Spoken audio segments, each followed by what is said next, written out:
वहीं बंगाल का रण और छत्तीसगढ़ कनेक्शन, चुनाव पश्चिम बंगाल में, लेकिन सियासी रणनीति छत्तीसगढ़ से तय हो रही है। एक तरफ ममता बनर्जी का मजबूत किला तो दूसरी ओर बीजेपी का मिशन बंगाल विजय। लेकिन इस बार मुकाबला इसलिए खास है क्योंकि बीजेपी ने बंगाल की जंग में छत्तीसगढ़ मॉडल उतार दिया है। सीएम साय से लेकर डिप्टी सीएम तक, संगठन से लेकर बूथ स्तर के कार्यकर्ता तक, पूरा अमला अब बंगाल में डटा हुआ है। बीजेपी का दावा है कि कार्यकर्ता की ताकत से फतह तय करेंगे, तो कांग्रेस का आरोप है कि बंगाल चुनाव में काले धन का इस्तेमाल करेंगे। अब सवाल यह है कि क्या छत्तीसगढ़ मॉडल बंगाल में कमाल करेगा या फिर दीदी का किला फिर अडिग रहेगा। हमारी खास रिपोर्ट में देखिए।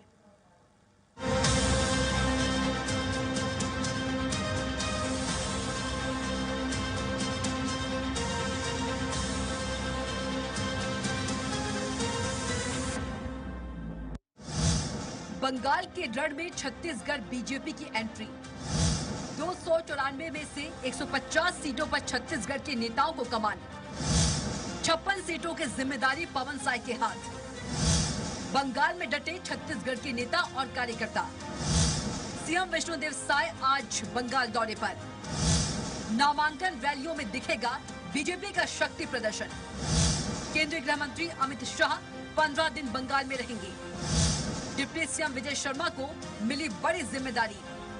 पश्चिम बंगाल में चुनावी तापमान चरम पर है और बीजेपी ने इस बार अपनी रणनीति में बड़ा बदलाव करते हुए छत्तीसगढ़ के नेताओं पर बड़ा दांव खेला है। प्रदेश भाजपा के संगठन महामंत्री पवन साय को 56 सीटों पर बूथ मैनेजमेंट की जिम्मेदारी सौंपी गई है। फरवरी से ही छत्तीसगढ़ के नेता और कार्यकर्ता बंगाल में डटे हुए हैं। पूर्व मंत्री राजेश मूणत, शिव रतन शर्मा पहले से सक्रिय थे। अब योगेश्वर राजू सिन्हा, ललित चंद्राकर, रजनीश्री और मोतीराम चंद्रवंशी जैसे नेता भी मैदान में उतर चुके हैं। वहीं मुख्यमंत्री विष्णुदेव साय बंगाल दौरे पर जा रहे हैं। झारग्राम, नया ग्राम, गोपी बल्वापुर और बिनपुर में नामांकन रैलियों में शिरकत करेंगे।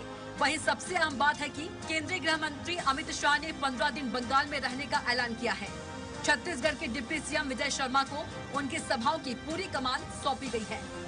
छत्तीसगढ़ के संगठन में का बहुत ताकत है। छत्तीसगढ़ के कार्यकर्ता प्रशिक्षित और समर्पित भाव से काम करने वाले हैं और इसलिए ही छत्तीसगढ़ की टीम को विभिन्न स्थानों पर अवसर भी मिलता है काम करने का। ये पूरा ही क्षेत्र जो बड़ा क्षेत्र है जिसको छत्तीसगढ़ के कार्यकर्ताओं ने संभाल रखा है, बहुत अच्छा परिणाम इसमें आएगा। बीजेपी की रणनीति पर कांग्रेस ने सीधा हमला बोला है। कांग्रेस का आरोप है कि छत्तीसगढ़ में भ्रष्टाचार से कमाए पैसे को बंगाल चुनाव में झोंका जा रहा है और दावा किया है कि बंगाल में इंडिया गठबंधन की सरकार बनेगी। छत्तीसगढ़ के नेताओं को वहां टारगेट करके भेजा गया है। इसका सिर्फ एक मात्र कारण है कि छत्तीसगढ़ में सरकार के द्वारा जो पैसा कमाया जा रहा है भ्रष्टाचार करके, उसको बंगाल में लगाया जाए।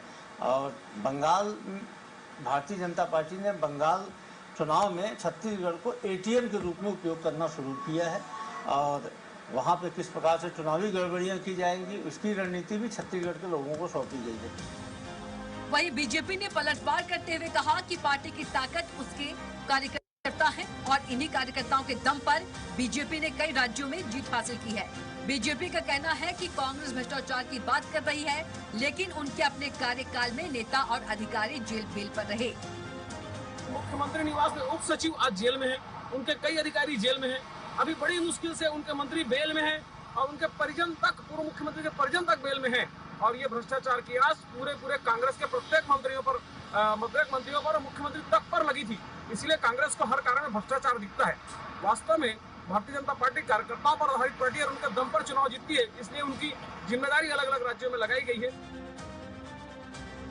बहरहाल बंगाल का सियासी रण अब अपने चरम पर पहुंच चुका है। एक तरफ ममता बनर्जी का मजबूत जनाधार और अनुभव, तो दूसरी ओर बीजेपी की आक्रामक रणनीति और छत्तीसगढ़ मॉडल का दांव। विष्णुदेव साय से लेकर संगठन के बड़े चेहरों तक पूरी ताकत के साथ बीजेपी ने बंगाल में अपनी मौजूदगी दर्ज कराई है। लेकिन सवाल सिर्फ रणनीति का नहीं, बल्कि जनता के भरोसे और जमीन की हकीकत का भी है। क्या बाहरी रणनीति बंगाल की राजनीति को बदल पाएगी या फिर दीदी का किला एक बार फिर अडिग साबित होगा। फिलहाल दावे भी बड़े हैं और दाव भी अब फैसला बंगाल की जनता के हाथ में है, जो तय करेगी रणनीति जीतेगी या जमीनी पकड़। स्वराज एक्सप्रेस के लिए रायपुर से दिलीप साहू की रिपोर्ट।